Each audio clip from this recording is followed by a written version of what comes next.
As the General Secretary of Friends General Conference, I want to welcome you once more to the 2015 gathering. It's incredibly good to see you all here. I feel like one of the great privileges of my job is that each year I get to stand up on a stage for just a few minutes and see hundreds of friends gather together. It's a wonderful sight. Tonight I have the honor of sharing a prepared message, and then Emily Stewart of Durham Monthly Meeting will guide the rest of the evening and introduce our speakers. First, I want to lift up how incredible it is to have the gathering in North Carolina. It's a state that is rich in Quaker history and a place of continuing vibrant Quaker practice, a place where all the branches of Quaker spirituality are present, and where important Quaker institutions like Guilford College make an incredible impact on thousands of people's lives. It also happens to be the home of the newest yearly meeting in North America, Piedmont Friends Yearly Meeting.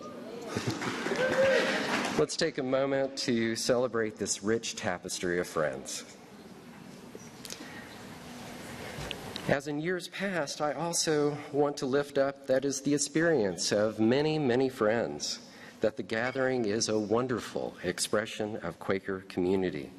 Now in existence for 115 years, the gathering happens because hundreds of you give of your time, your talents, and your love so that we can all be gathered together in fellowship.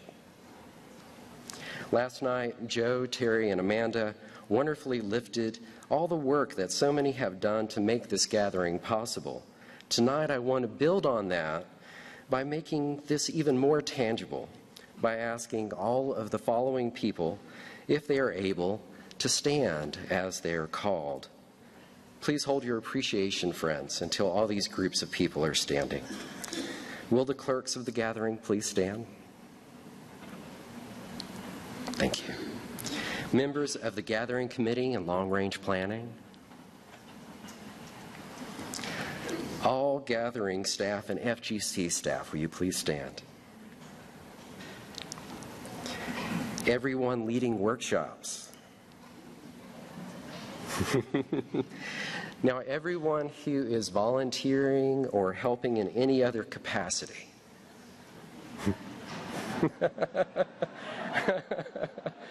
This is why I wanted to do this. And also, anyone who's here from Western Carolina University, I hope you'll stand as well. Because of you, we have a lovely place to have this gathering and to be in fellowship. Can we please thank all these friends and thank one another?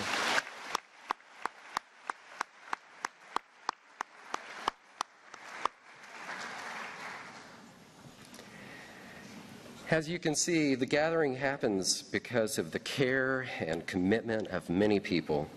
In a very real way, everything good and joyful that happens at the gathering happens because of you, each and every one of you here tonight, because you choose to be present to each other in ways large and small through the course of this week. Thank you. On the theme of thanking people, I also want to recognize 3 FGC staff members tonight: Tracy Held Sullivan, Ruth Reber, and Michael Wida. Ruth, of course, as the conference coordinator, is attending to many things outside of this room, but Tracy and Michael, if you would please stand for just a moment, I would love for you to be recognized.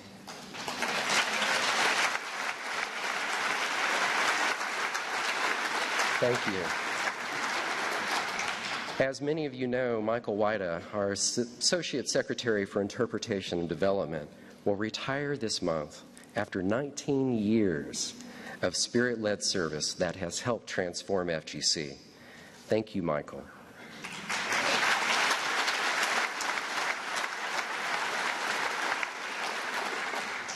A celebration is planned Tuesday afternoon for Michael, and more information will be available in tomorrow's bulletin for anyone who wishes to attend.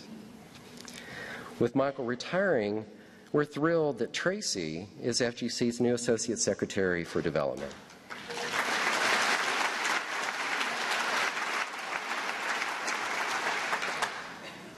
Tracy, as most of you in this room know, or many of you in this room know, excelled for many years as the gathering coordinator, and we're so happy that you have decided to take on this new challenge. And I'm also grateful to Tracy because in addition to learning this new role and working so closely with Michael, she's been working very much with Ruth to help Ruth get up to speed on a very complex job. And so thank you, Tracy, for all those hours as well.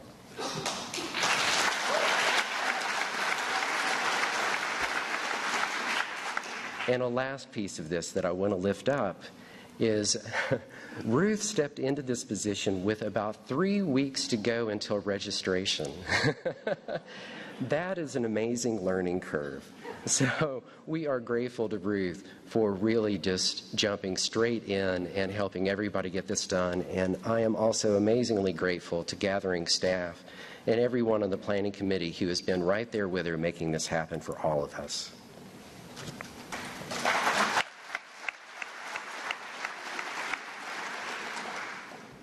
In the midst of our gratitude for the good work of so many and our joy in being together, I also want to hold, as Joe lifted up last night, that this is a very important moment in the unfolding of the broader society of which we are a part.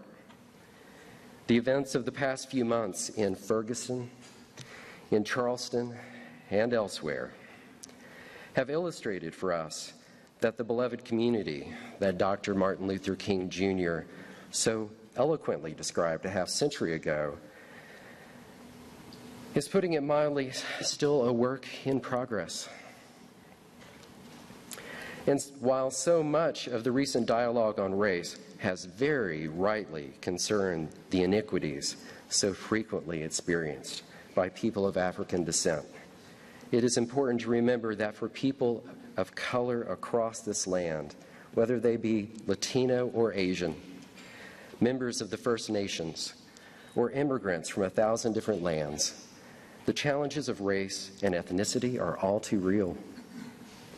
As Quakers believing in and experiencing the light, the seed of Christ, the presence that rests in the heart of all human beings, we all have a stake in that of God being seen, nurtured, and honored in every person across this land. While there is much work for us to do in the broader society to nurture the creation and growth of the beloved community, it is also true that there is much work that needs to be done among us within the religious society of Friends so that we become the beloved community. Founded almost 4 centuries ago in England, the Religious Society of Friends, through all its branches, is now a global phenomenon, with there being friends of almost every race and ethnicity. This is to be celebrated, but we should also look around this room. What we will find here, as well as in many Quaker meetings across the United States and Canada, is that while there have long been friends of color, and more people of color are exploring the Quaker way each day, people of European descent are still the great majority of Friends. I know that historically, many Friends of European descent have not been troubled by this, even while being very committed in their hearts to civil rights. But I also know many of us are troubled for the simple reason that wherever there is separation, there is incomplete knowledge of one another's lives. And when we do not understand the daily realities of one another's lives, the empathy and understanding we need to fully support one another can be lacking. Therefore, when we live largely separate lives and pray not together, even when there are good intentions among us, injustice and inequality grows for those who do not have the privilege of being insulated from it by their race, status, or wealth. I believe it is the experience of many people that love, respect, and justice are grounded in fellowship. Jesus did not turn away from those who were different from him. No one was invisible. If we want the beloved community to grow and enrich us all, then we, as Quakers, as people of African, European, Hispanic, Asian, and Aboriginal descent, as people who are rich and poor, as people who have various sexual orientations and gender identities, we must know each other through friendship, through sharing, through prayer.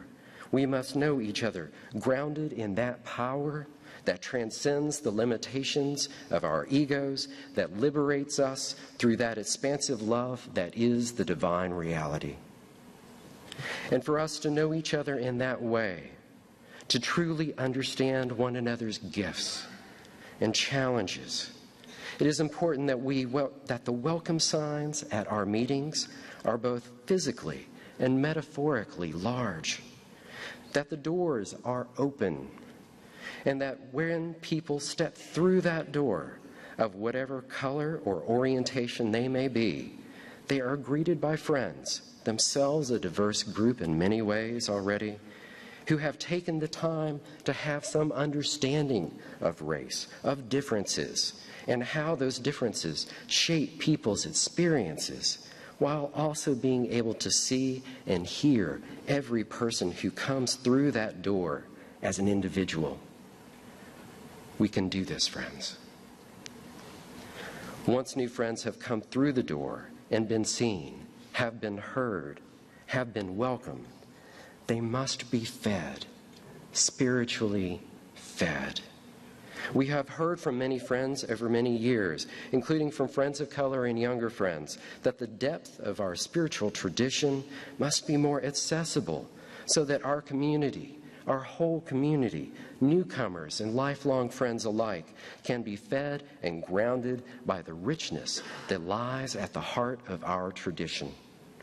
Our meetings becoming skilled at sharing the best of Quaker faith and practice is, I believe, foundational to the creation of beloved community among us, because it is the usefulness and transformative power of our spiritual practices to those who seek that ultimately determines whether they stay and journey with us, and determines whether we build a stronger community that transforms lives. As friend Bayard Rustin said, "My activism did not spring from my being gay, or for that matter, from my being black.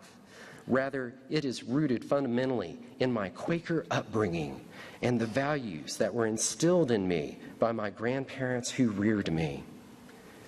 Beyond welcoming, which is so important, it is friends practice itself and our ability to experience that which is larger than ourselves, which is at the core of building the beloved community. So while you are here this week, I pray that you consider how you can educate yourself to be more welcoming of people who may not look like you or have your life experiences. Learn more about how your meeting, by sharing Quaker faith and practice, can serve the needs of those who seek.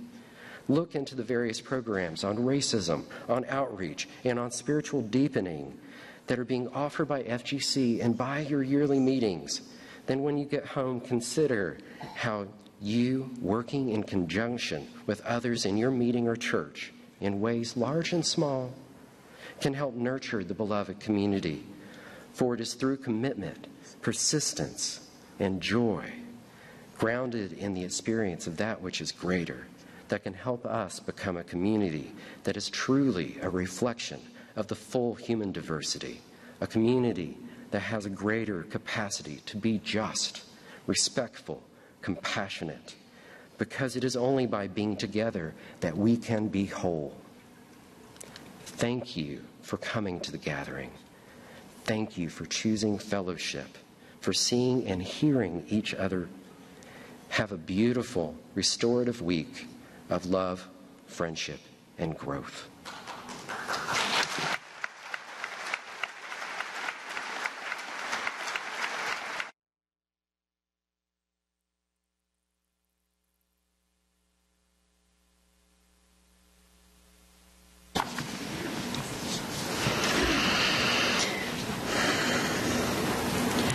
Black Lives matter. 2 years ago, at this time, George Zimmerman was acquitted of the killing of Trayvon Martin. Though many of us knew the criminal justice system was not just, this decision was a real wake-up call to how terrible things actually were and still are. Since that acquittal, our nation has witnessed the murders of Michael Brown, Rekia Boyd, Eric Garner, Miriam Carey, Tamir Rice, Walter Scott, Tanisha Anderson, Freddie Gray, and so many others at the hands of police. People have taken to the streets across our country, rising up in Ferguson and Baltimore, organizing hundreds of demonstrations and acts of civil disobedience to bring this injustice into the light, to force us all to grapple with whether we really believe that Black lives matter. And if we do believe that, then what are we doing to dismantle the systemic racism that oppresses people of color every day in this country? If we put this in the context of the gathering theme of seeking wholeness, what does seeking wholeness look like when 9 African Americans are murdered during Bible study in their church? When 7 Black churches have been set on fire in the last 2 weeks? When the KKK is going to rally in South Carolina? What does it look like for us to mourn these tragedies, to look inward for grounding and guidance, and to act from a place of love and faith? What does it look like for us to commit to standing with our brothers and sisters in this movement? A movement that, in the founders' words, affirms the lives of Black queer and trans folks, disabled folks, Black undocumented folks, folks with records, women, and all Black lives along the gender spectrum. There's a movement happening in our country right now. It's a movement that asks us to recognize how people of color are being dehumanized and killed by our police and by our criminal justice system, and to do something about it. But there have been people doing this work for a long time, often unseen. Scott Holmes and Daryl Atkinson are 2 of those people. They have worked tirelessly for racial justice and equity within the criminal justice system for most of their lives. Tonight, they will share with us about their journeys. Daryl Atkinson focuses on criminal justice reform issues and is the senior attorney at the Southern Coalition for Social Justice, an organization that partners with communities of color and economically disadvantaged communities in the South to defend and advance their political, social, and economic rights through the combination of legal advocacy, research, organizing, and communications. Daryl is active in both the prison reentry and legal service communities. He is a founding member of the North Carolina Second Chance Alliance, a statewide coalition of advocacy organizations, service providers, faith-based organizations, and community leaders that have come together to achieve the safe and successful reintegration of adults and juveniles returning home from incarceration. Daryl and the Durham Second Chance Alliance led the first successful Ban the Box campaign in North Carolina, which resulted in the city of Durham adopting an administrative policy that removed the question about criminal convictions from the city employment application. In 2014, Daryl received a White House Champion of Change Award. Scott Holmes is a Quaker lawyer and clinical professor of law at North Carolina Central University School of Law, a historically black university where he supervises the civil litigation clinic and teaches law. He's a graduate of UNC Law School and a recipient of the Friday Fellowship for Human Relations. He has worked as a trial lawyer in civil rights and criminal defense cases, representing Moral Monday protesters, panhandlers, Dream Team activists, and Occupy protesters. His clinic is currently focusing on issues related to racial profiling and excessive force in police departments and prison condition cases. Scott is a member of the Durham Friends Meeting and is committed to putting his faith into action by caring for his clients and his community. My hope is that we may hear Daryl and Scott's stories tonight and carry them with us throughout the week, engaging in conversations about the Black Lives Matter movement and mass incarceration, and discussing ways to get involved locally and nationally. May we listen deeply to one another and ask ourselves, what is my part in this movement? What can I do to help us all seek wholeness?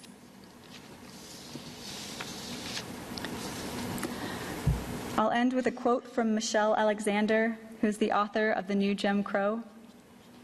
She says, "If we are going to build a movement to achieve much greater social equity for all, it's going to have to be a movement that begins in our churches, in our faith communities, in our neighborhoods, in our schools. One where people really wake up and say, we are going to build a kind of democracy that we deserve."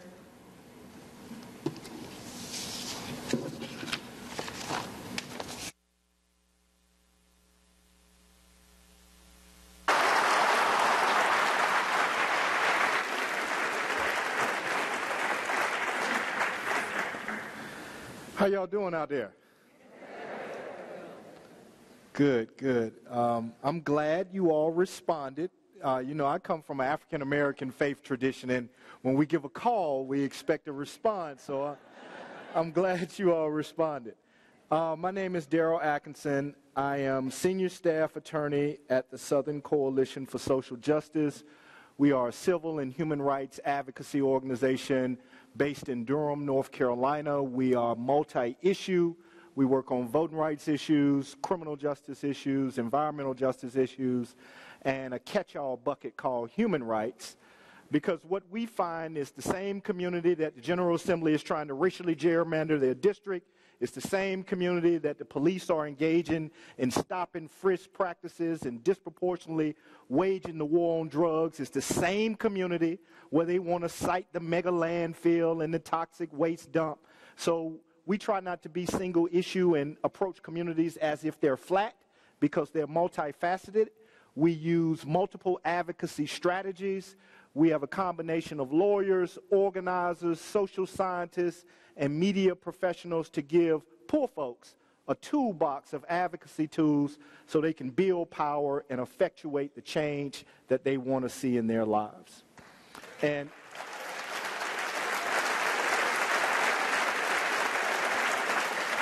And I feel just so blessed and fortunate to be with you all today, and just what a wonderful crowd, and you all fed me well. So I'm excited to come and talk to you all today about what I consider one of the greatest human rights and civil rights tragedies happening right here on our watch. And that's not to minimize any atrocity that's going on anywhere else around the globe. But we got one happening here right in our backyard. Mass criminalization, mass incarceration, and the second-class status of people with criminal records is happening right here in America.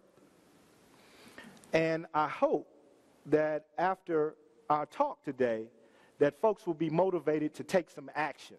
I hope this isn't just an intellectual engagement. I hope that we hit you in the gut and really spur you to action to want to go do something to dismantle this system. I know a little bit, just a little, about you all's history as Quakers and the pivotal role that you played in a previous abolition movement.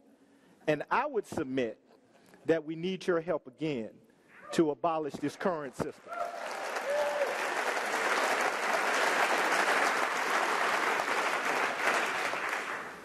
So a little bit of my background was given before. I'm also a commissioner for our Indigent Defense Services Commission. We oversee the provision of counsel for poor folks who are accused of crimes. I'm a board of director for the National Legal Aid and Defender Association, who does the same type of work on the national level. But I think what gives me the most credibility to come and talk to you all today about mass criminalization, mass incarceration, and the second-class status of people with records is that I'm a person formerly incarcerated. I spent 40 months in prison in the Alabama Department of Corrections for a first-time nonviolent drug crime. I consider myself a casualty of America's ill-conceived, immoral, and highly racialized drug war. And it's out of that experience that I come to this calling, that I come to this work. This is ministry for me. And my objective is very clear. I'm not trying to nibble around the edges. I'm not trying to tinker with this system. I'm trying to end this. And that's what I'm putting all of my energy toward.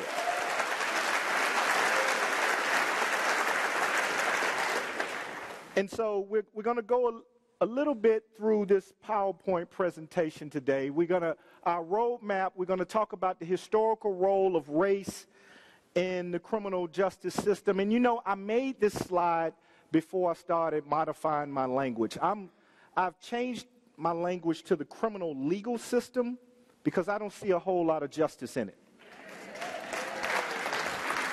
And we're going to go through some operational definitions. We're going to look at some data, and then we're going to think of this as a funnel. We're going to look national, state, and then we're going to look at Durham and the qualitative effects that this system is having disproportionately on communities of color. So, the historical role of race in crime. You know, after we ended slavery, allegedly, we had this period of radical reconstruction, 13th, 14th, 15th Amendments, and black folk in this country had a bit of relief, if you will, and were able to try to start living this American dream and being a part of that we talk about in the preamble, the we the people. But the first question that I would have for the group is, did we really end slavery? And in the 13th Amendment, you'll see I have it underlined. It's a huge exception clause as far as neither slavery nor involuntary servitude, except as punishment for crime whereof the party shall have been duly convicted, shall exist in the U.S. or any place subject to its jurisdiction. So we never really ended slavery, kind of tweaked it a little bit. We remixed it a little bit. And after this period of radical reconstruction, we saw what was called the redemption period, when there was a backlash to really potent political representation that occurred across the South. We saw our first black congressmen and black senators in the South get elected when black folks were given the right, black men, let me be very precise, were given the right to vote because black women weren't given the right to vote. But we saw an upsurge in political representation, and then there was this backlash, this redemption period to these gains, and we saw our first spike in the prison population. Because prior to the ending of slavery, you didn't want one of your most valuable commodities in a cage. You wanted them outside working. But then we freed the slaves. And that's when we saw this proliferation of what's been called black codes. In the state of North Carolina, we saw our first felony disenfranchisement statute in 1876. And black codes then criminalized behavior that black free people were likely to engage in. So you would be picked up for vagrancy, you might be picked up for loitering, and you would be sent to the penitentiary. And then you would be leased out. It was this odious practice called convict leasing. You would be leased out to the very plantation owner that you were once on his plantation and then would have to work. And we saw our first spike in the country's prison population. And I want to pause for a moment and really highlight this historical precedent, because if we don't know where we came from, we aren't going to know where we're going. And a buddy of mine tells this really interesting story. Brian Stevenson, who's done a lot of seminal work around stopping the killing of children or people who were convicted of capital offenses when they were children and stopping their execution. He was doing this talk in Germany, and he was talking to this German official about, the death penalty and the highly racialized outcomes that are associated with the death penalty, how that you're 3 times more likely to be put to death by the state if your victim was white. Not necessarily who the defendant was, but who the victim was. That's the biggest predictor of death. So to Emily's point about what lives matter, right? The state has always clearly valued white life in the way that they would dole out punishment for doing harm to white life. But anyway, Brian is talking to this German official about all of these disproportionate outcomes, and the German official said, "Man, that is insane. We would never have state-sanctioned violence." And the reason he said that is because they know their history. They keep it up in their face. They know how off the rails that can go. And moreover, he said, we would never have state-sanctioned violence that would produce highly racialized or highly ethnic outcomes, right? That would disproportionately affect one group as opposed to another, because once again, they've seen that movie before. They keep their history in their face. But because we sanitize our history, because we have that one chapter in U.S. history about slavery, and then we're immediately to the civil rights movement, because we don't memorialize all of the atrocities from 1877 to 1950, the 4,000 documented terror lynchings that happened in the South. Out of the 12 lynchingest states in America, they were all in the South. 8 of those 12 states are now the leading incarcerators on the planet. So I would submit that the game is still the same. The rules of engagement have just changed. So until we are sober-minded enough to keep that history in our faith, we're destined to repeat it. We're destined to remix these various permutations of caste. So operational definitions of racial disparity is when a proportion within the criminal justice system vastly outweighs that racial or ethnic group's proportion in the general population. But that's just the first level of inquiry. Illegitimate or unwarranted disparities are when similarly situated folks, people engaging in the same behavior, are being treated very differently.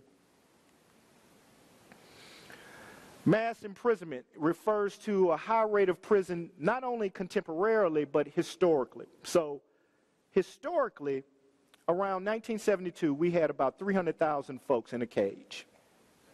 Now, on any given day, 2.2 million, 1.5 million in a state or federal facility, another 700,000 in a county or city jail. And that's really an underestimate, because that's a one-day snapshot.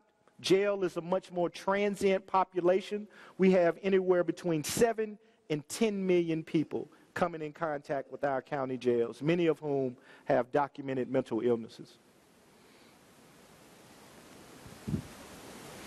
So we're going to look at some of this data nationally and statewide, and then we're going to look at Durham. We got about 236 million adults, another 65 million with a criminal record. That translates into 1 in 4 American adults with a criminal record, 7.4 million under correctional control. That's 1 in 31 adults. Correctional control means in either prison, jail, probation, or parole. 1 in 100 adults in a cage. And out of that 1 in 100, that is not equally represented across all racial and ethnic groups. White men, 1 in 106. Latino men, 1 in 54. African American men, 1 in 15. African American men between the ages of 20 and 34, 1 in 9. America has 5% of this world's population, but we have 25% of the world's prisoners. 33% of the world's female prisoners. Either, as now presidential candidate Jim Webb said, either we're the most morally depraved nation on the planet, or we're doing something really, really wrong. Our rate of incarceration outpaces some of the most draconian regimes on the planet. But this is American exceptionalism, right?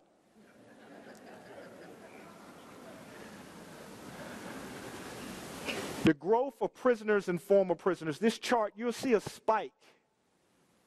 You see a leveling from 1948 till about 1980. Then you see this huge spike of the number of people that we start putting in cages. What was going on in 1980? Say it loud. Yeah. Reagan and his wife, Nancy, Just Say No campaign really ramped up the war on drugs in its contemporary form.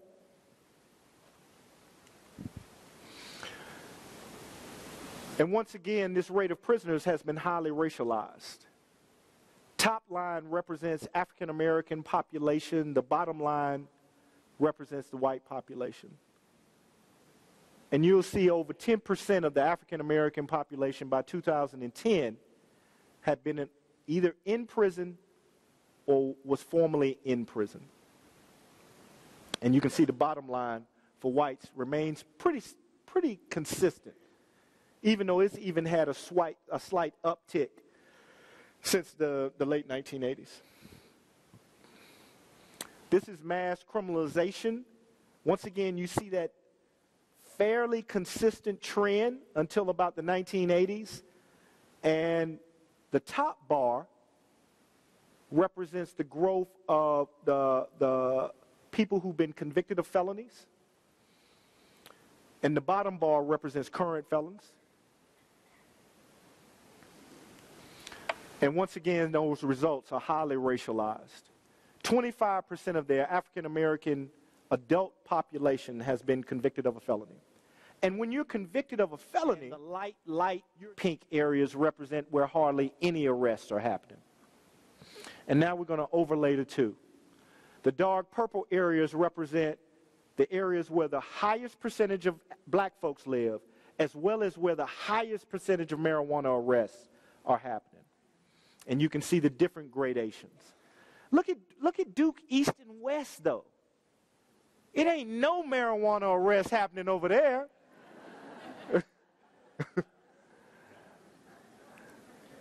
But going back to our usage, right? The kids at Duke smoking pot too. I mean, it's just a fact of life. You know, people are using these illicit substances at roughly the same rates, but the enforcement and prosecution of it is not happening at the same rate. It's not being evenly applied. And so my solution is not to go and arrest and lock up some more white folks. That is not what I'm proposing. I would like to see less arrests across the board. I would like to see us shift from the way that we treat illicit drug use. Shift from a criminal justice paradigm to a public health paradigm. We are the only...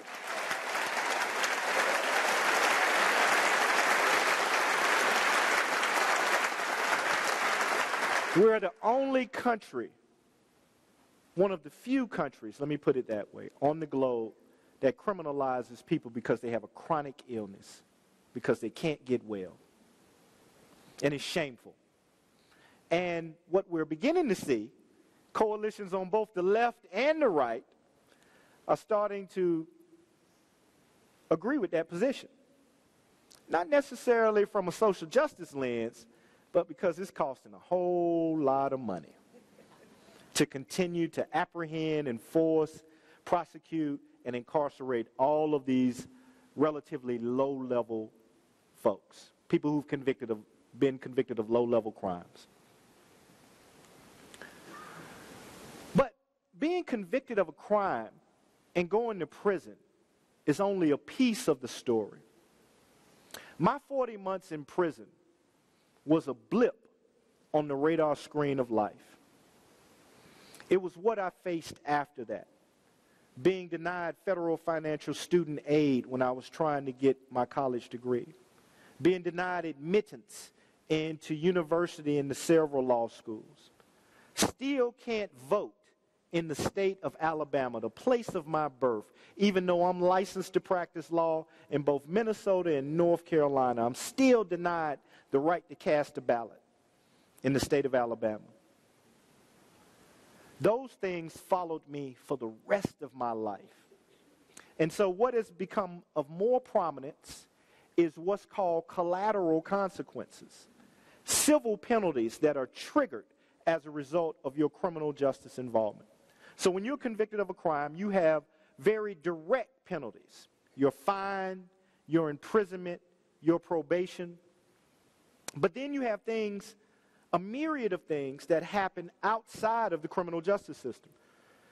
As I said, you can lose your right to vote, be denied access to the military, be denied welfare benefits, kicked out of public housing, as well as being denied a litany of employment and occupational licenses.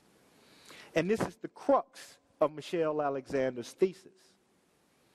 The old Jim Crow was a system predicated on second-class citizenship. And that second-class status was premised, grounded on your race, national origin, things like that. And because of your race or national origin, you could be denied a litany of rights, benefits, and privileges. The new Jim Crow is a system predicated on second-class status. But now that second-class status is defined by the mark of being a criminal. And as we saw from the previous data, African Americans, Latinos, people of color are disproportionately represented in the criminal justice system. So you're largely capturing the same group of folks. And once you're branded a criminal, it's legal to be denied employment, housing, and a litany of rights and benefits.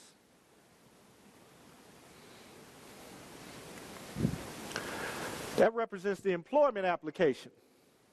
And I'm going to give a shout out to one of my guys who I see in the audience, Brother Jerry Elster, who is a member of All of Us or None in the Bay Area.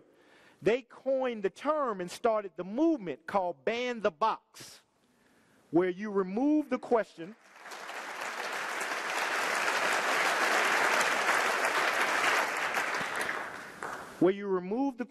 off the initial employment application and delay the background check until later on in the process so folks can get a foot in the door. Because anybody with a record know how that game goes. I fill out the application, I check the box that I've been convicted of a crime, I pass it to the HR manager, they look at it, they put it in file 13, I never get a call back. If you delay that question, then you can get an opportunity to interview me. Assess me on all my skills and qualifications. See if I'm a worthy candidate for the job. And it's particularly noteworthy that this movement was really jump-started by people with records, people under the boot of that oppression. Any movement is going to be led by the folks most directly impacted by that particular oppression. That doesn't mean that folks who aren't directly impacted or have varying degrees of impact can't be good friends. That doesn't mean that at all. But you should use your position and your privilege and your power to make space for those most directly impacted so they can have a voice in their own liberation.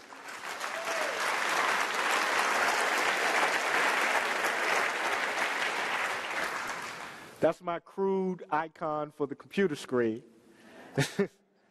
There was a time that if you were convicted of a crime and you wanted to start over, you could literally move somewhere else. And if someone wanted to know something about your background, they had to literally go down to the courthouse, pull a file to find out. But the internet has changed the game.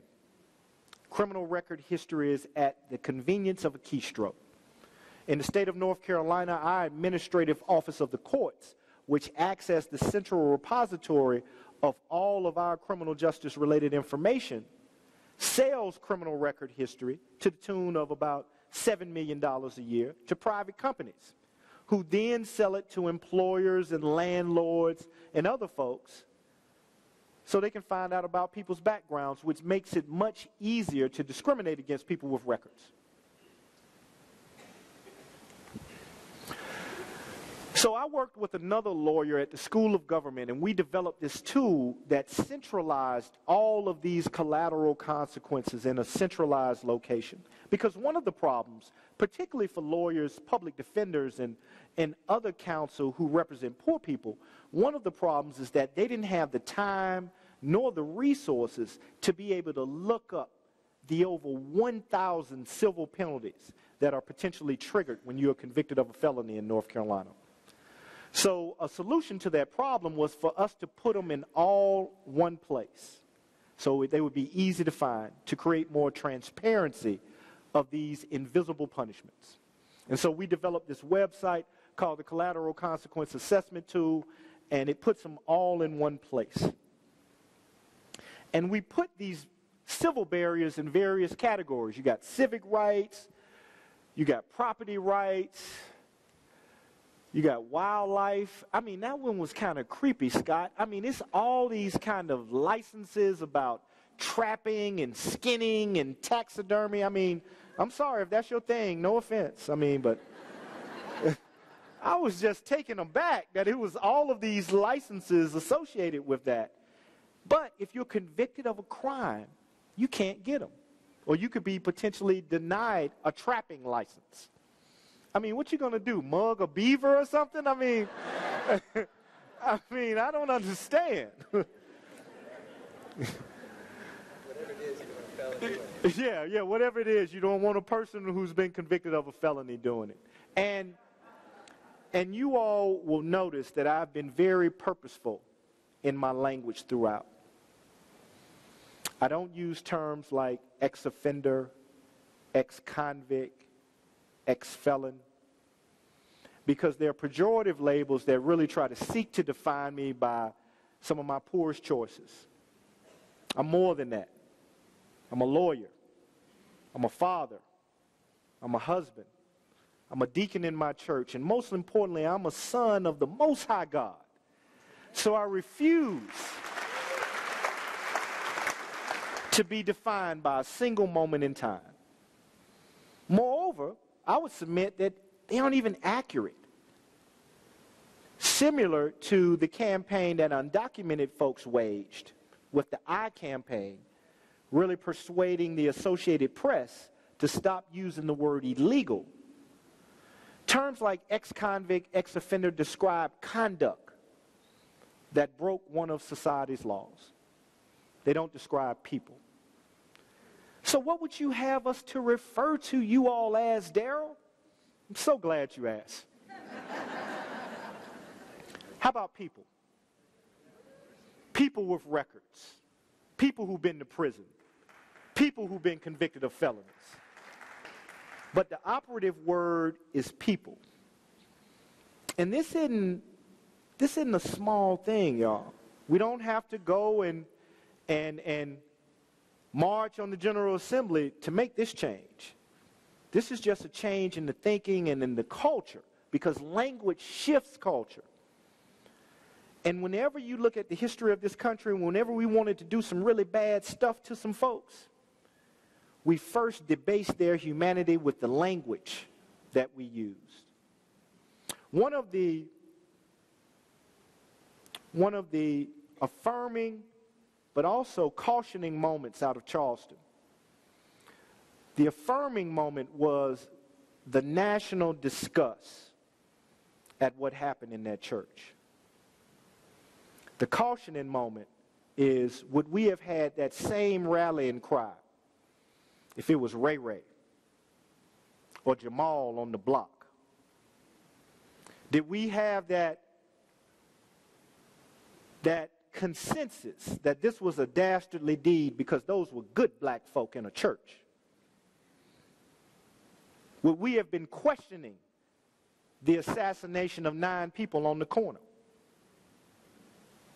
I would submit that I want my son or daughter to come home whether they're going out for Skittles or iced tea. They might be going out for a 40 and a blunt, but I still want them to come home. And they still deserve to come home.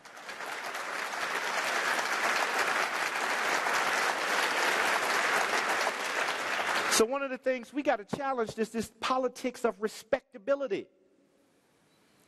Putting people in hierarchies and tiers of who deserves advocacy, who deserves our sympathy.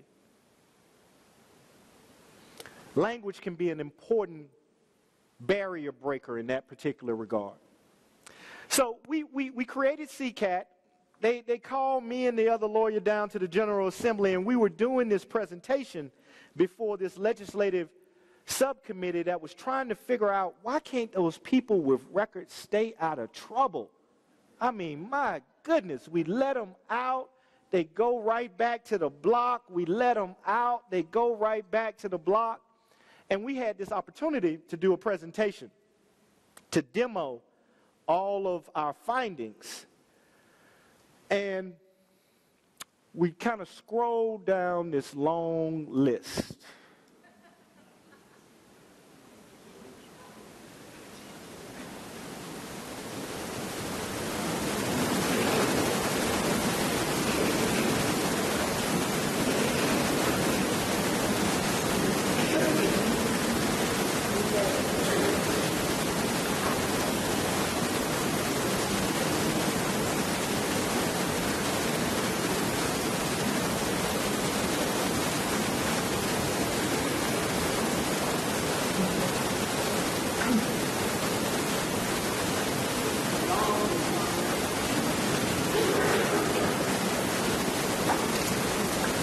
And that represents the occupational and professional licensing areas where people are potentially barred because of their records.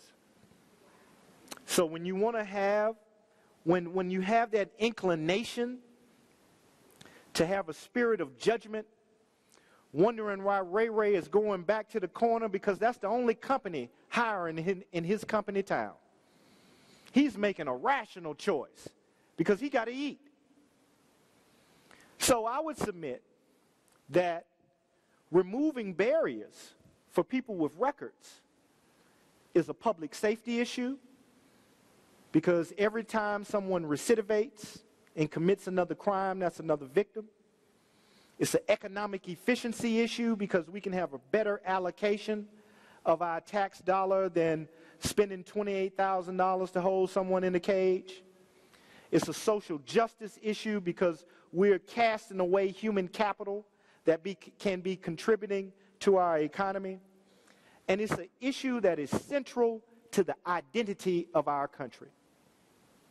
Our demographic trends that we're seeing will demand that we do something different. Friends, when I look in the audience, I see some wisdom. I see a few gray hairs.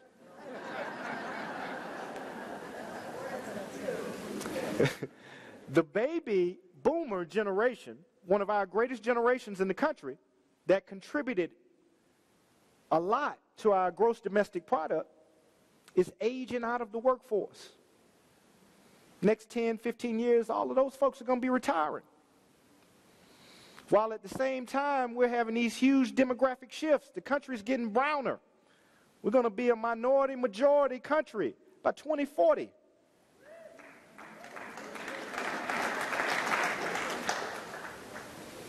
I hope it's something to clap about.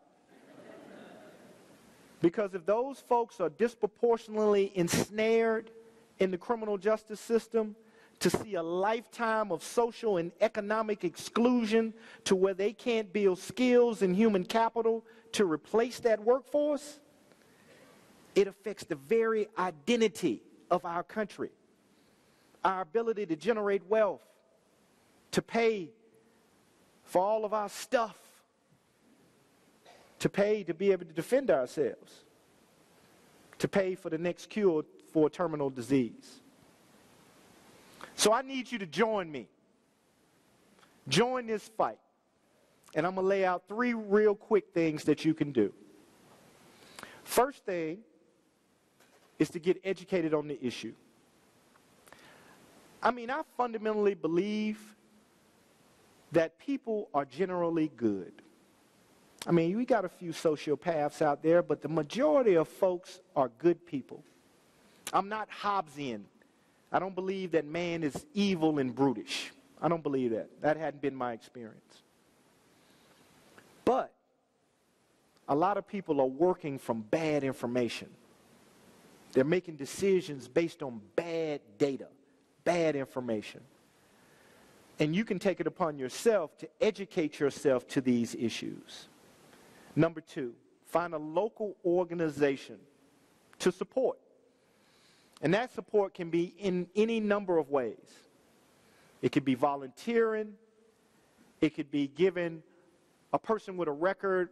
We have what's called in Durham faith circles, where they give people with records rides to job interviews, clothing closets, tutors, the children of formerly incarcerated children. Or the support can be as simple as just writing a check. That's all right too, to an advocacy organization that's doing that kind of work. Lastly, and this is something that I want you to join me in very explicitly, I'm going to send out a link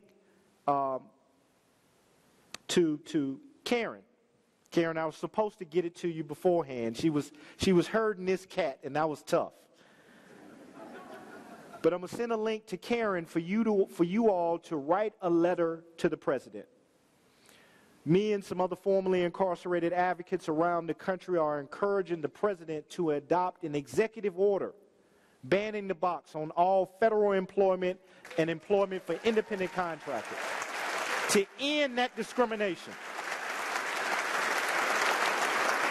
That change would make job opportunities available for 25% of the American workforce, potentially affect policy for 30 million jobs. 18 states have done it, over 100 municipalities, Target, Walmart, even the Koch brothers. Yeah.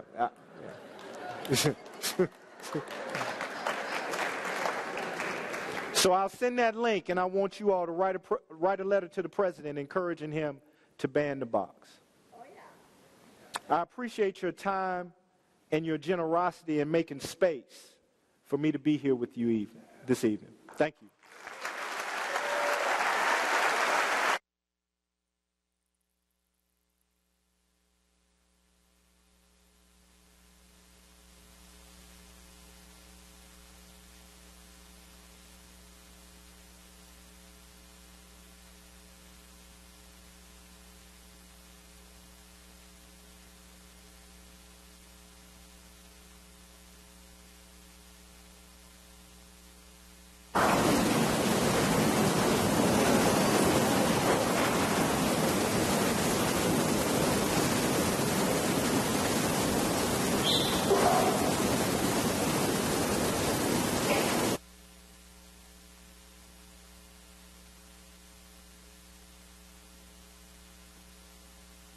So I'm Scott Holmes. I'm on Daryl's crew. I've learned from Daryl, worked with Daryl. I've been on the front lines of this war on drugs for about 15 years as an attorney, as a human being, as a person.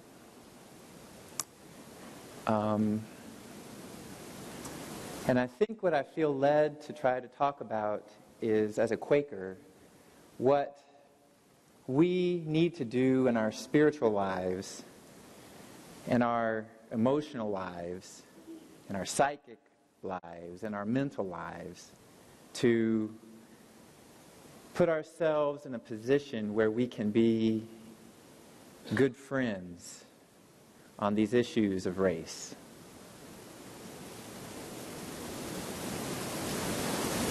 One thing I've learned is that I have to be in community with people of color to do the work that needs to be done. I have to bring my leading to work on race under the care of Daryl and Yasmina and Nia and Tia and Maya and Nakia. They are my meeting for worship with attention to race. It will not work to do that with white people, because white people haven't experienced it.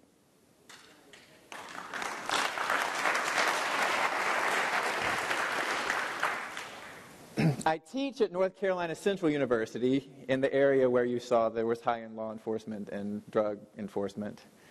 But I take my morning walks in Duke, and I've been taking this morning walks here lately, and I'm walking all over Duke, and I've been walking through this one section where all the flowers are white.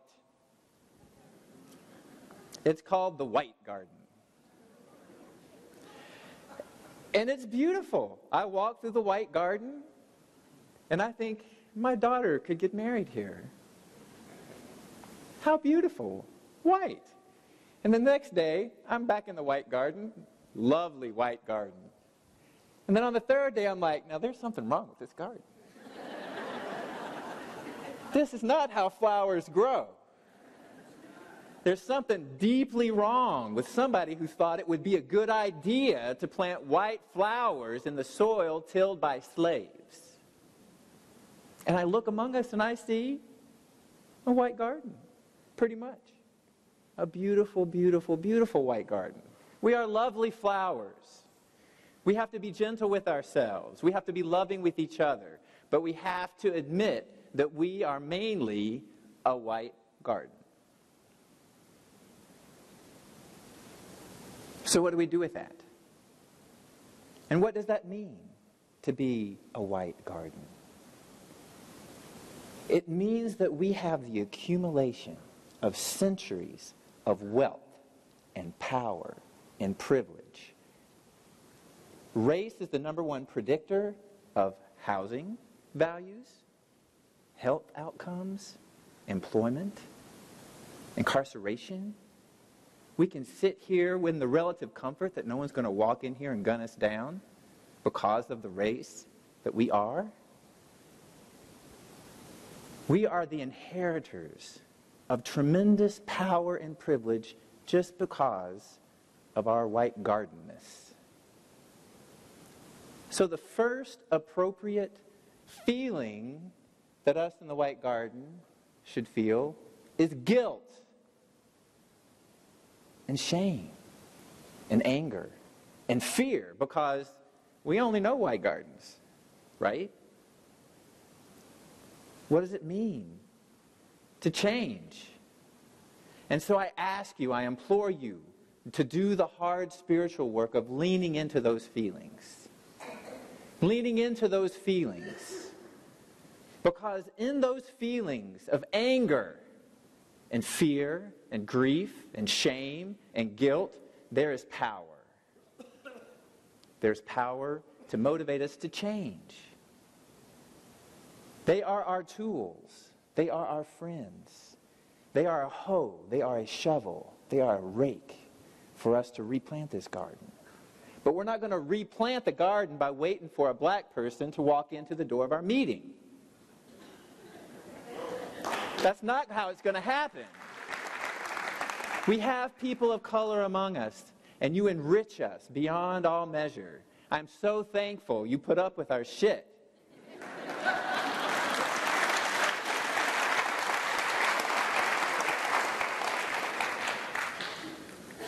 But we're not going to change the white garden by staying where we are. What does it look like? What does it look like? In Durham, we have folks who go and take meals to victims of homicide violence, who are predominantly people of color. We have these faith circles, these faith teams, people who do circles of support for prisoners coming out of prison who are predominantly people of color. It's not enough to say, boy, those disparities and expulsions and suspensions along the lines of race are bad. We need to stand with students and their families who are facing those expunctions. Be with them at the school board meetings. Stand with them as friends and evoke the power of our privilege, the power of our wealth to disrupt that predictor of race. If race is the fundamental predictor of things like life expectancy, infant mortality, then what are we doing to change that prediction in our own lives? We are segregated in our minds and in our souls. Now, we can't stop with guilt and anger and fear. We can't stop there because that would be debilitating. We have to hold these feelings with love and gentleness and kindness. I'm the flower I was made. I am flawed. I'm stupid. I'm blind.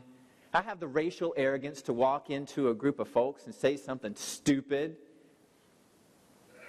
But I tell my friends, Maya and Nia, I say, yeah, I know I'm a problem. I know I take up too much space. I'm full of myself. I'm a trial lawyer. I mean, what are you going to get? I know I'm flawed. So call me on my shit. Tell me when I make a mistake. And also teach me how to be a good friend. Tell me when it's time for me to go do battle, to go do spiritual warfare. I get a call from Daryl. You know what? They got this prison down in Lanesboro where the prison guards are gang members. And they're giving weapons to gang members to do hits inside the prison. All right, Daryl, I think we need to sue their ass. I get a call from Daryl.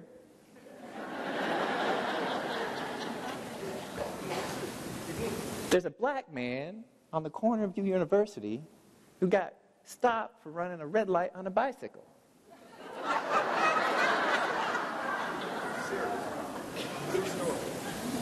Oh, damn, that's no good. Why don't they do that at Duke? I don't think they're arresting him at Duke for running a red light on a bicycle. Well, Scott, no. Not only did they stop him, but within 50 seconds of the stop, the man was put into the face, into the concrete, a busted head and a broken arm. 50 seconds. Well, we're going to have to go kick their ass in court. And so my role as the trial lawyer is to go do battle. That's what I'm good at. Get the case, go to court, meet with the district attorney. District attorney, is it true that they stopped my guy for running a red light on a bicycle? Yes. And we have video. I'm like, well, great. Great, finally a video. So I'm sitting there looking at the video. Cruiser running really fast, sees the guy. Actually, the video doesn't start until, one of the videos doesn't start until the officer is already out of his vehicle. And he forgot to put the mic on, so it's just him talking. You can't hear what he says. I'm looking out, and I can see my client, John Hill, who has no record. He's a scar victim, has burns all over his body, and he's a divinity school graduate. He's pointing at the light saying, I didn't run the light. I'm just trying to get to work. And this white officer is yelling at him, "Get down, get down, get down." And then on the video, the officer grabs him up and slams him to the ground. On the other part of the video, the other officer rolls up, and you can hear what's happening at that point, and I can hear, "I can't breathe. I can't breathe." This was before "I can't breathe" was a hashtag. I can't breathe. And I'm watching this video with the prosecutors, and I'm getting angrier and angrier and angrier, and I'm thinking, I better leave or I'm going to say something unprofessional in front of the prosecutors. The prosecutors are looking at the same video, and they're like, "Yeah, he didn't sit down when they told him to. This is evidence of guilt, resisting, delay, and obstruction of an officer." So they're looking at the same video I'm looking at, and I am disgusted because I know the history here, the history of race, the history of the 3,959 lynchings. I know the history of Wilmington in 1898 when the white folks rose up, threw the black middle class out of their own businesses at gunpoint, killed them, and the blood was red in the Cape Fear River. And that launched white supremacy across North Carolina and Jim Crow. I know this history. It's no accident that a white officer is putting a black flesh on the asphalt on the corner of North Carolina Central University and not at Duke. And so I'm like, all right, I guess we're going to have a trial. If you look at the video and you see evidence of guilt, and I look at the video and I'm pissed off, then we're going to have a trial. So we have the trial, and I get to use the skills that I have, and they are meager. I can fix nothing. I'm not a fixer. I barely clean. I'm a mess of a person to live with. But I am a pretty good trial lawyer. And so I cross-examined this officer. "Officer, did you not hear him say, 'I can't breathe'?" "Excuse me, officer, I didn't hear the answer. I don't recall him saying that." "You don't recall? Well, you just heard on the video, right?" "Uh-huh." "Multiple times, isn't that right?" "That's right." And so the judge is outraged by this behavior, throws out the case. And then I take the video that I got out of the case and I take it to Daryl. I'm like, "Daryl, got the video. We won your case. Awesome. I get your video." And his organization turns that video into an advocacy tool where they show the disparities. This officer had a 90% arrest rate for people of color. And it was during a time when we're trying to convince the Durham City Council to require written consent forms for searches.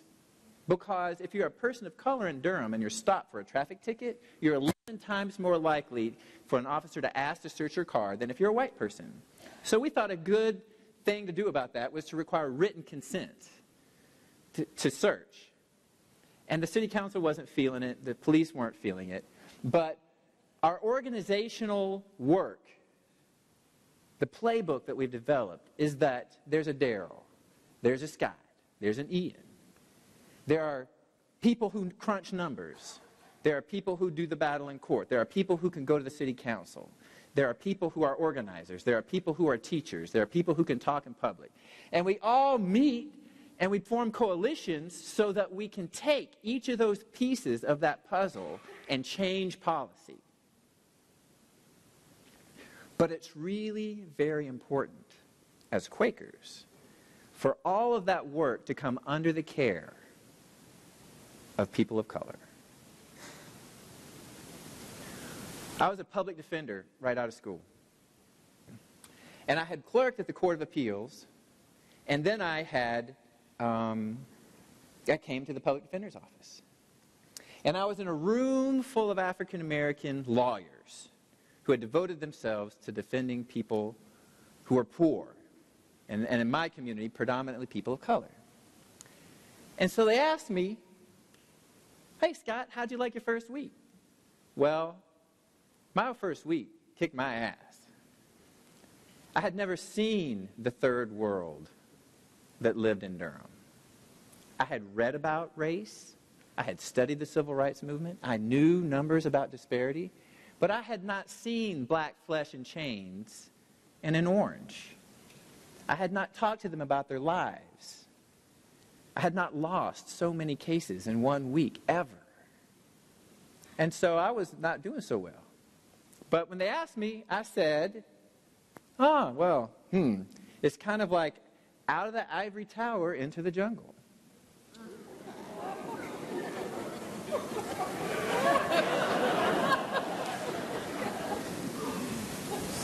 Damn. Where's he from? Who let that white guy into our office? To my shame, that's exactly what I said. And I look back on that moment and I see all the racial arrogance, the belonging, the full of myself, the golden child, the person who deserves the benefits of all kind, the person who has a self-narrative that I deserve all these benefits, that this is a meritocracy of roughly equal opportunity, that I'm a rugged individual, I'm self-reliant. My grandfather pulled himself up by the bootstraps, and I sort of did. And they're all lies. They are part of the white supremacy bubble that I was raised in. And suddenly that was being popped by being a public defender. If it hadn't have been for a good friend, a dear friend now, who's now a judge, who came into my office, shut the door, and said, "I'm not sure what you meant by that."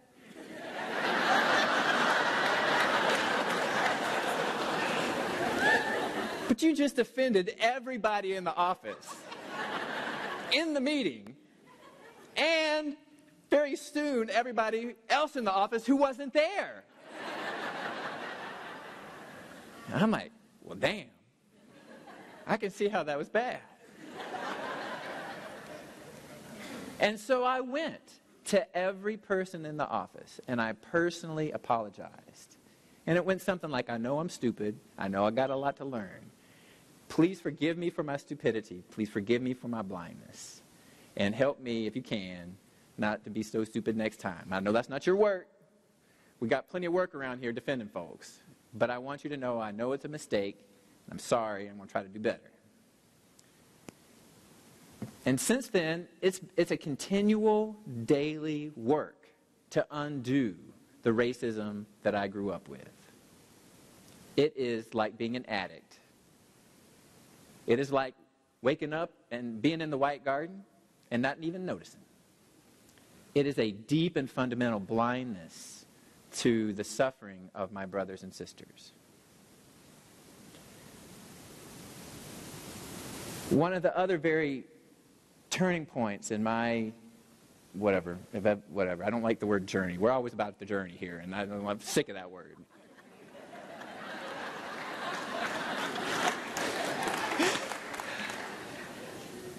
Was I had a client who was brilliant. He was brilliant. A lot of my clients are brilliant. Young African-American men who figure out how to run a business on a pager and a cell phone that's high risk, deadly, and very profitable. And I was like, man, if we could get you to Wall Street, you'd take those guys down in a heartbeat.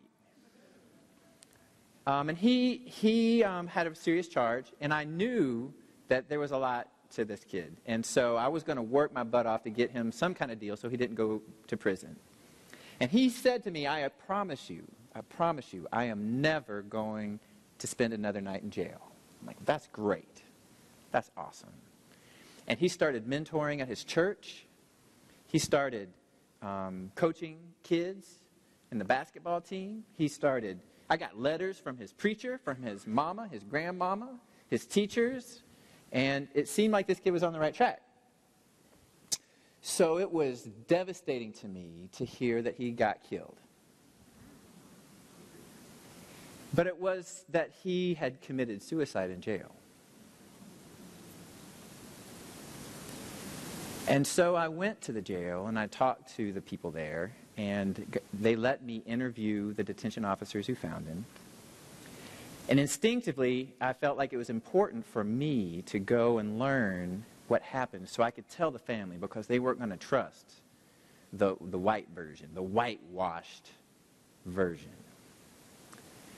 So the officers, they told me what happened. And then I knew, because I handled lots of murder cases, that the next thing that was going to happen was that they were going to do the autopsy. And so one of the detention officers took me to the medical examiner's office in Chapel Hill, where I watched the autopsy. And I watched them carve up my client and weigh every organ. I looked into his deathless eyes. And from that moment on,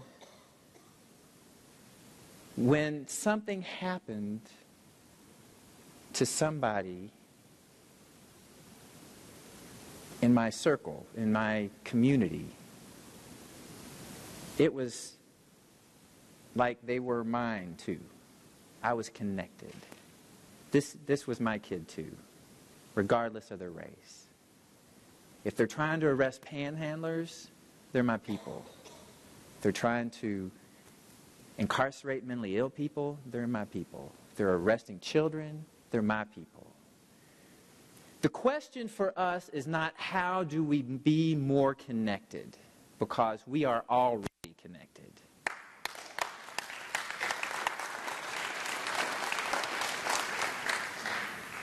The question is for us how to fully live out the connection, to improve the connection, to deepen the connection, to get past our fear to go to that other side of the town, to get past our fear of wading out into the ocean and being swept away by the currents.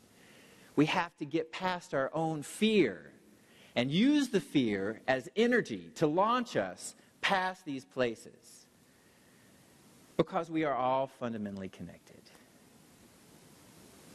We have a lot of work to do in our white garden.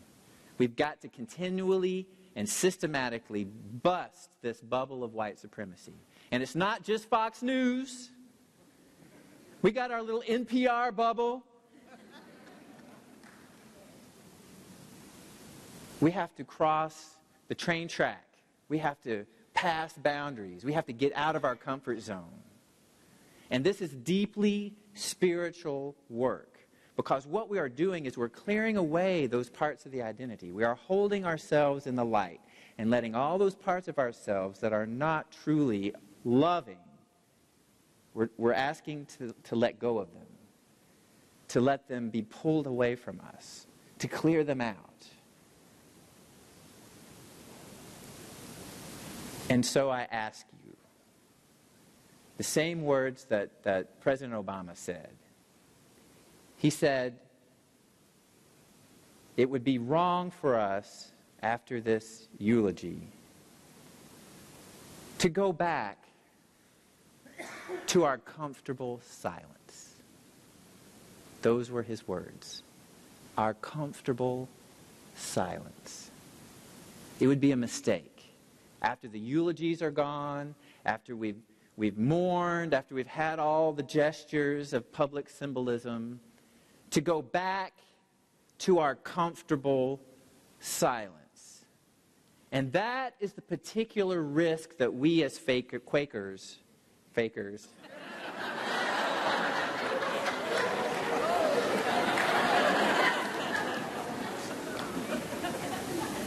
run. That is the risk.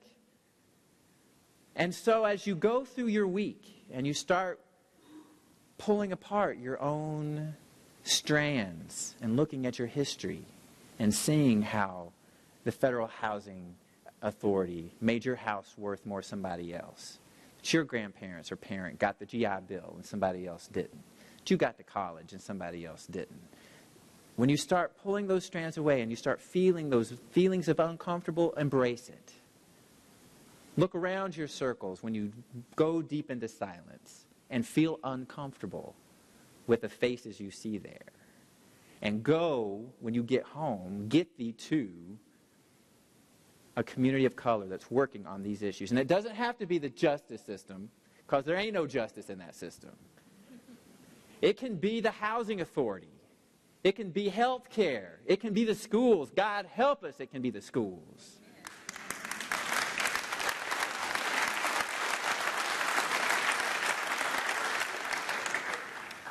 Where were we when they declared the war on drugs? When they say war, we're the first people on the corner with our peace signs, right? Where were we? And the answer was, we didn't know who we were fighting. We didn't understand that it was a real war on people of color who are dying in prison for life without parole on a drug charge. Our police are militarized. Our prisons are industrialized. That's fine. I love the amens.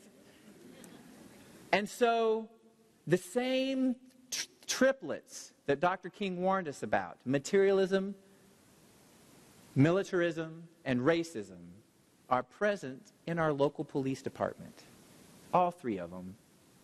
They have SWAT teams, Humvee vehicles.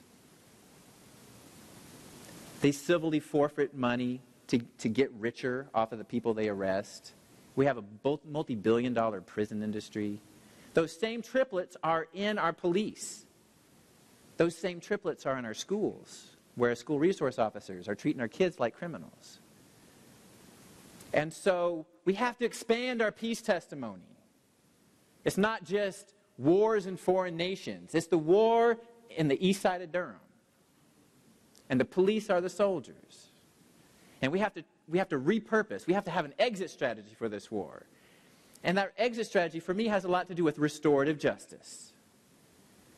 The last thought I want to give you is that we, as a people, are inherently built for restorative justice. We do circles better than anybody on earth.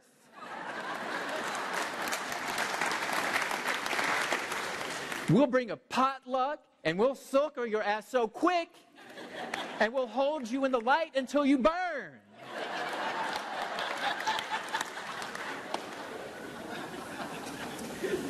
And those tools that we have are the same tools that can keep a kid out of prison on the front end. They can help a prisoner, a formerly incarcerated person, come out of prison and have a group of people who will be in community with them, who will go to court with them, who will help get them driver's license, who will help them watch their kid while they go get a job interview. We can do circles at every stage. We can do them in schools. We can do them at the housing authority. We can do them in neighborhoods. This is where we have skill. But we don't need to go around throwing our circles at people. We don't show up in our racial arrogance and say, no, what you need is a circle. We go into community and we be under the care of people of color, and we're like, you know what? I got some skills. I don't know what's going to help. I can do a circle. But do you even need a circle? What do you need? And listen, my final idea, and I had my final idea another few minutes ago, was that this same structure that I'm talking about, the same white bubble of white supremacy that I live in and that I keep popping every morning and it keeps coming back, that same bubble is true for me as a man. That patriarchy and the privilege of being male and all the systems and privileges and benefits that have accumulated over the course of centuries around maleness, it's the same thing. It's a little different. It's kind of complicated. We don't have time for all that. But you need to know that that is true. And that makes my work doubly hard because now I'm a white male with both of those social and psychic disabilities. Those great, great blindnesses that I have.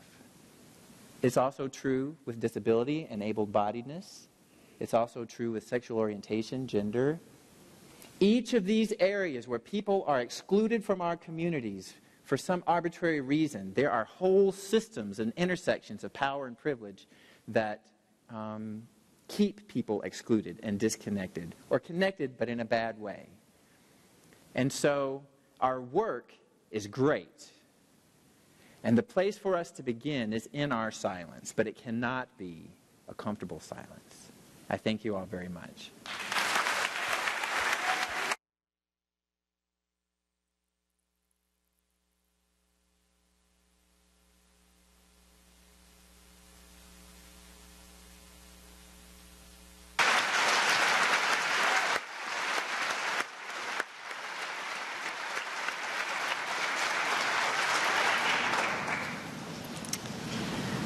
Thank you, Daryl and Scott, for bringing those messages to us. And I hope we can carry them with us throughout the week and continue this conversation. It doesn't end here. We're just going to close with 3 quick announcements. I know people have to get their children. If you're interested, there is a post-plenary Q&A with Scott in room 130 following this. And there are compassionate listeners outside of the doors who will be available if you need to talk to someone after this session, if you're feeling like you need to really have a compassionate listener with you. So I think they might be holding handkerchiefs or something to identify themselves, but there they are. Excellent. And then the last piece is just that we are gifted to have the Ministry on Racism and the People of Color Center. And there are a number of events this week.